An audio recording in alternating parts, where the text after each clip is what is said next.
बेटा, तुम्हारा result decide नहीं करता कि तुम लूजर हो कि नहीं। तुम्हारी कोशिश डिसाइड करती है, पर कोशिश तो आपने बहुत करी ना बेटा। हाँ, যদিহে সন্মুখীন হোৱা নাই বিফলতাৰে তুমি গৌৰৱান্বিত হ'ব পাৰা সঁচাকৈ ভাগ্যৱান তুমি। যদিহে সন্মুখীন হোৱা নাই বিফলতাৰে তুমি গৌৰৱান্বিত হ'ব পাৰা সঁচাকৈ ভাগ্যৱান তুমি। অহংকাৰ নকৰিবা, অহংকাৰেই পতনৰ প্ৰথম কাৰক, মনত ৰাখিবা সদায় তাক নাপাহৰিবা তুমি। সফলতাই যদি বাৰে বাৰে তোমাৰ চৰণ চুৱে জখলা বনাই তাৰেই তুমি আগুৱাই যাবা। সফলতাই যদি বাৰে বাৰে তোমাৰ চৰণ চুৱে জখলা বনাই তাৰেই তুমি আগুৱাই যাবা। সেই জখলা বগাই এদিন সফলতাৰ শিখৰ চুবা, অনুজৰ বাবে সুন্দৰ এখন সমাজ গঢ়িবা। যদিহে হৈছা সন্মুখীন বিফলতাৰে তুমি হতাশ নহ'বা বন্ধু, পুনঃ লাগা উঠি পৰি। যদিহে হৈছা সন্মুখীন বিফলতাৰে তুমি হতাশ নহ'বা বন্ধু, পুনঃ লাগা উঠি পৰি। অভিজ্ঞতাই এদিন সকলোকে সফলতা দিয়াই কথা বাকী কাহানিও নাপাহৰিবা তুমি। খোজে খোজে সুযোগ পাবা, বিফল হোৱা মানেই জীৱনৰ শেষ নহয়। খোজে খোজে সুযোগ পাবা, বিফল হোৱা মানেই জীৱনৰ শেষ নহয়। চেষ্টাৰ অসাধ্য নাই একো কথাটি মাথো লোৱা গোট বান্ধি। হতাশ যদিহে নোহোৱা বন্ধু এদিন সফলতাৰ শিখৰ চুবা, সমাজৰ অনজৰ বাবে এদিন সুন্দৰ উদাহৰণ হ'বা।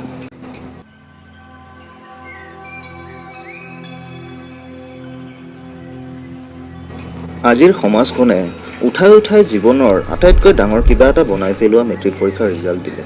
বহুতেই ভাল কৰিছে, প্ৰশংসা পাইছে, ভাল লাগিছে। বহুতেই কিন্তু ফেইলো কৰিছে। একো নাই, পৰীক্ষা হ'লে পাছ ফেইল হোৱাটো স্বাভাৱিক, পাঁচটা আঙুলি সমান নহয়। কিন্তু এই মেট্ৰিক পৰীক্ষাৰ ৰিজাল্ট ওলোৱাৰ পিছতে এনে কিছুমান নিউজ শুনিবলৈ পাওঁ, মূৰটো নষ্ট হ'বলৈ লয়। প্ৰতিবাৰে মেট্ৰিকৰ ৰিজাল্ট দিয়াৰ পিছত পাছ কৰিব নোৱাৰি আৰু সন্তুষ্টজনক নম্বৰ নাপাই ছুইচাইড কৰা খবৰবোৰ যেন আজিকালি স্বাভাৱিক হৈ পৰিছে।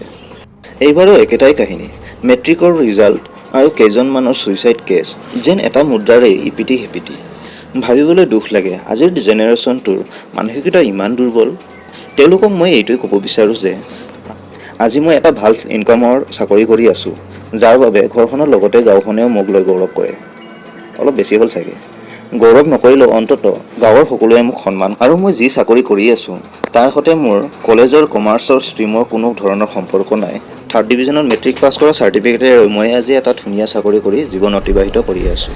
মেট্ৰিক পৰীক্ষাটোক আমি সমাজে যিমান ডাঙৰ কৰি কিবা এটা কৰি পেলাইছোঁ তেনে একো নহয়। মেট্ৰিকৰ পিছতো আৰু বহুতো ডাঙৰ পৰীক্ষা আমালৈ ৰৈ থাকে। মেট্ৰিক মাত্ৰ আৰম্ভণিহে। এটা সময় আছিল যেতিয়া মেট্ৰিক পৰীক্ষাটো বহুত ডাঙৰ হৈছিলে, কাৰণ মেট্ৰিকৰ চাৰ্টিফিকেটেৰে ধুনীয়া ধুনীয়া চাকৰি পাইছিল। কিন্তু আজি মেট্ৰিকৰ সিমান এটা ইম্পৰ্টেঞ্চ নাই। ইয়াত বেয়া কৰিও আগুৱাই গৈ পিছলৈ নিজক প্ৰমাণ কৰিবলৈ আৰু বহুতো পৰীক্ষাই আমাক ৰৈ থাকে। জীৱনৰ প্ৰথম পৰীক্ষাতে যদি হাৰ মানি জীৱন শেষ কৰোঁ, তাতকৈ দুখৰ কথা আৰু একো হ'ব নোৱাৰে। মোৰ লগতে মেট্ৰিক দিয়া একেটা বেটছৰেই কেইবাটাও উদাহৰণ দিব পাৰোঁ। মোৰ বেটছৰ কোনো ল'ৰা যদি কোনো ইনষ্টিটিউশ্যনত আজি একাউণ্টেণ্ট হৈ আছে, কোনোজন ব্যৱসায় কৰি আছে, 1st ডিভিজন পোৱা ছোৱালী বিয়া হৈ গিৰিয়েকৰ ঘৰত চম্ভালি আছে আৰু ল'ৰা ছোৱালীৰ ভৱিষ্যত বনাই আছে। কোনোজনী মেট্ৰিকত 3rdত পাছ হৈও ফাৰ্ম খুলি স্বাৱলম্বী হৈছে, কোনোজনী পাৰ্লাৰ খুলিছে, কোনোজনী মেনেজমেণ্টত আছে। ঠিক তেনেকৈয়ে 1st ডিভিজন কৰা ল'ৰা এটা একাউণ্টেণ্ট যদি, আন কোনোবা আকৌ এতিয়াও চাকৰি বিচাৰি আছে। MA পাছ কৰিও কোনোবা এতিয়াও চাকৰি বিচাৰি আছে। আকৌ মেট্ৰিক ফেইল কৰাজনেও কোনো এটা সৰু দোকান আৰম্ভ কৰি আজি ভাল ব্যৱসায় কৰি আছে। মেট্ৰিক পৰীক্ষাই যে আমাৰ জীৱনৰ একমাত্ৰ ৰিজাল্ট নহয়, এই কথা অভিভাৱক আৰু ছাত্ৰ দুয়োৱে বুজা উচিত। মেট্ৰিকত কম মাৰ্কছ লৈও ভৱিষ্যতৰ পৰীক্ষাবোৰত ভাল ৰিজাল্ট কৰি আমি সুন্দৰ কেৰিয়াৰ এটা বনাই ল'ব পাৰোঁ, সেই কথা আমি সকলোৱে বুজা উচিত। আৰু কথাটো মনত ৰাখি ল'ৰা ছোৱালীক উৎসাহ দিয়াব লাগে। আজিৰ সমাজখন মেট্ৰিক পৰীক্ষাটোক ইমানেই ইম্পৰ্টেঞ্চ দি পেলাইছে যে ল'ৰা ছোৱালী উদ্যমৰ ঠাইত প্ৰেছাৰাইজডহে হৈ পৰে। আৰু প্ৰেছাৰত থাকি কোনো কাম যে সুচাৰুৰূপে কৰিব পৰাটো অসম্ভৱ, সেয়া সকলোৱে জানে। আজিৰ সমাজত যে মেট্ৰিকৰ ৰিজাল্ট ওলোৱাৰ লগে লগেই কেইবাটাও ছুইচাইড কেছ হৈ যায়, ইয়াৰ কাৰণ আমি সকলোৱে জানো। তাৰ পিছতো যেন আমি তাক আওকাণ কৰোঁ। এক অজানা শক্তিয়ে যেন আমাক তেনে কৰিবলৈ বাধ্য কৰায়, যেন এক অজানা শক্তিয়ে আমাক পৰিচালনাহে কৰি আছে। মেট্ৰিকত ভাল ৰিজাল্ট কৰিলেই পাৰ্টি কৰিব লাগে, পাৰ্টি খুজিব লাগে, এয়া এক ফেশ্বন হৈ পৰিছে। সেই একেটা সমাজতে ভৱিষ্যতত এদিন যেতিয়া সেই ল'ৰাজনে আগন্তুক পৰীক্ষাত মেট্ৰিকৰ তুলনাত অলপ হ'লেও বেয়া কৰিব বা জীৱনত কিবা এটা কৰিবলৈ অলপ সময় লগাব, তেতিয়া একেখন সমাজে ক্ৰিটিচাইজ কৰিব আহিব। ভৱিষ্যতৰ কথালৈ নাযাওঁ, এই মেট্ৰিকৰ ৰিজাল্ট দিয়াৰ দিনকেইটাৰ কথাই কওঁ। একেখন গাঁৱৰে 4টা ল'ৰা ছোৱালীৰ 3টা পাছ হৈ যদি এটা ফেইল কৰে, পাছ কৰাজনৰ ঘৰত পাৰ্টি কৰিব, ঢোল পিটিব, মিঠাই খাব, আৰু ফেইল হোৱাজনৰ ঘৰলৈ গৈ আশ্বাস দিবলৈ গৈ আকৌ সেই পাছ হোৱা ল'ৰাকেইটাৰ কথা ওলাই ল'ৰাটো কষ্টহে দিব। অলৰেডি ল'ৰাজনৰ ঘৰত ল'ৰাটো ফেইল কৰাৰ বাবে ল'ৰাটোৰ লগতে ঘৰখন দুখত থাকে, তাত আকৌ কটা ঘাট নিমখ দিয়াৰ নিচিনাহে হৈ পৰেগৈ। কাষৰ ঘৰৰ ল'ৰাই 1st ডিভিজন পালে বুলি 3rd ডিভিজন পোৱাজন বা ফেইল হোৱাজনে মাক দেউতাকৰ হতাশা ভৰা কথা খং বা গালি শুনিব লগা হয়। বহুতো অভিভাৱকে আকৌ মাৰপিটও কৰে। তেনেধৰণৰ অভিভাৱকক কাবৌ কৰোঁ, 5টা আঙুলি সমান নহয়। এইবাৰ বেয়া কৰিলে কোনো কথা নাই, সান্তনা দিয়ক, নেক্সট টাইম ভাল কৰিব। মেট্ৰিকত কম নম্বৰ পালে কিনো হ'ল, HSত ভাল নম্বৰ আনিব। সেই সময়ত আপোনালোকৰ সঁহাৰিয়ে তেওঁৰ ভৱিষ্যতৰ বাবে আগ্ৰহ জগাব, উদ্যম বঢ়াব।